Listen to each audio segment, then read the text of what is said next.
Coba dong, Uni mau tahu, teman-teman kalau misalnya mau beli cabe ke pasar, ngomongnya gimana sih? Hi y'all, welcome back everyone to my channel with me, Uni Honey, your daily English bud. So, have you ever watched something like a movie or a TV series and then you heard something that just doesn't make sense? It could be grammatically incorrect or not a full saying, or just doesn't make sense when you translate it word by word.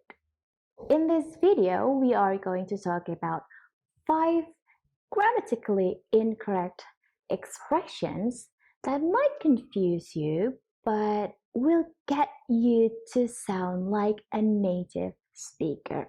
Now sit tight and watch this video until the end. Sebelum kita masuk ke expression yang pertama, coba dong Uni mau tahu, teman-teman kalau misalnya mau beli cabe ke pasar, ngomongnya gimana sih? Ada nggak yang ngomongnya kayak gini?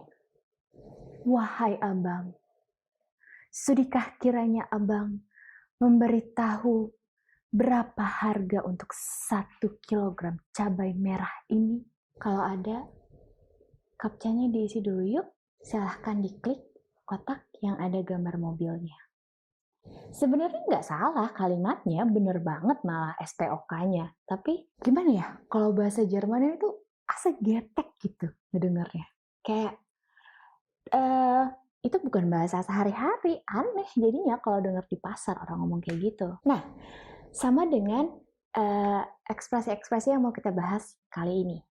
So the first one is, how do you say, udah bangun bro? In English? Well, for one, they can say, are you up? If you want to make it shorter and more casual, you can just say, you up? You up? Jadi sama aja kayak ngomong, udah bangun belum? Or, kalau misalnya teman-teman mau nanya, masih melek nggak? You can say, are you still up? Are you still up? Or, if you want to make it shorter, still up? Still up? So for example, hey, still up? Yeah, still working. Why? Masih melek nggak? Masih kerja. Kenapa? So, next one, this might sound a little strange for you, especially if this is the first time you hear about this. So, it's how's you? How's you? I know that we normally say, how are you? And that is exactly how we should say it grammatically.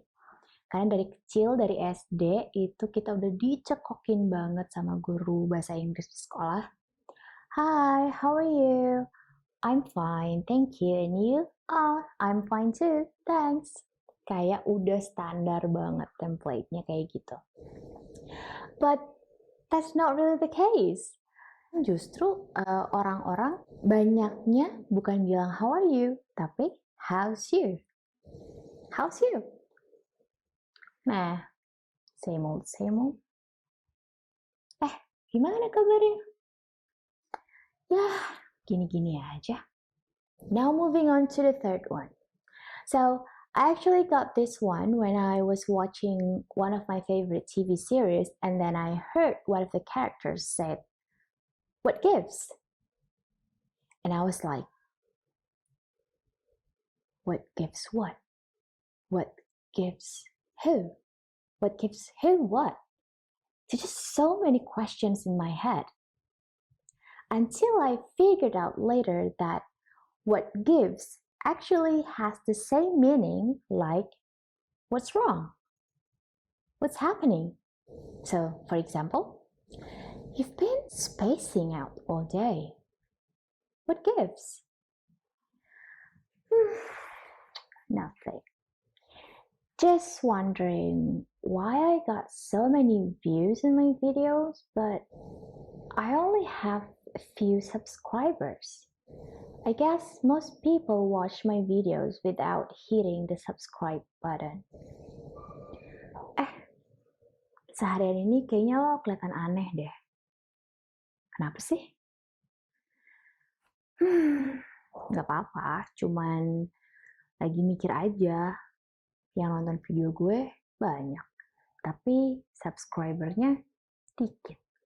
Kayaknya kebanyakan yang nonton video gue nggak nge-subscribe deh.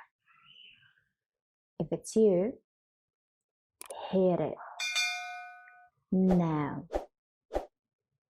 Thank you. Now that you've hit the subscribe button, we can move on to the next one, which is a one-word expression. I love this one. Kalau kata Glenn Fredly itu terserah. Simple, tapi penuh makna. How about in English? Well, normally we would hear people say, up to you. But do you know there's actually another way for you to say it, and it only requires one word and one word only. So you can say any or either. If you are referring to American English, then you can say either. But if you are referring to British English, then you say either. For example, which one do you like for dinner? Fried rice or noodles? Any? Nanti malam mau makan apa? Nasi goreng atau mie goreng? Sabep, bebas, atur.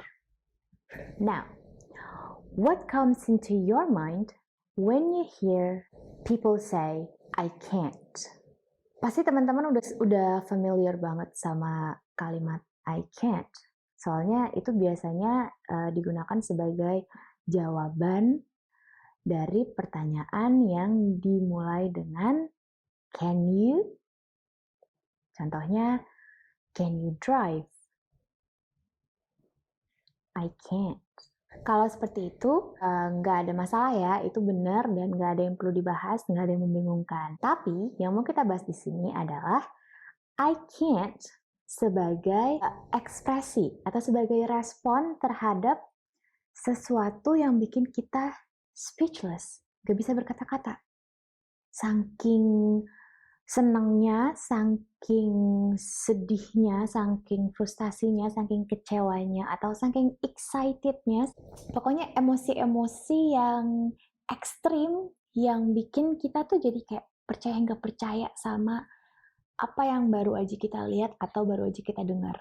So for example, have you seen the new Marvel movie? Yes, Spider-Man was incredible. I just can't. Udah nonton film Marvel yang baru belum? Udah, dan Spider-Man kece badai. Gak ngerti sih. Or, you can also say, I can't even. I can't even. Artinya sama aja dengan I can't, cuman ditambahin even. For example, how could you do this to me? I'm your best friend. I can't even. Kok bisa-bisanya sih lo kayak gitu sama gue? Sahabat lo sendiri. Gila.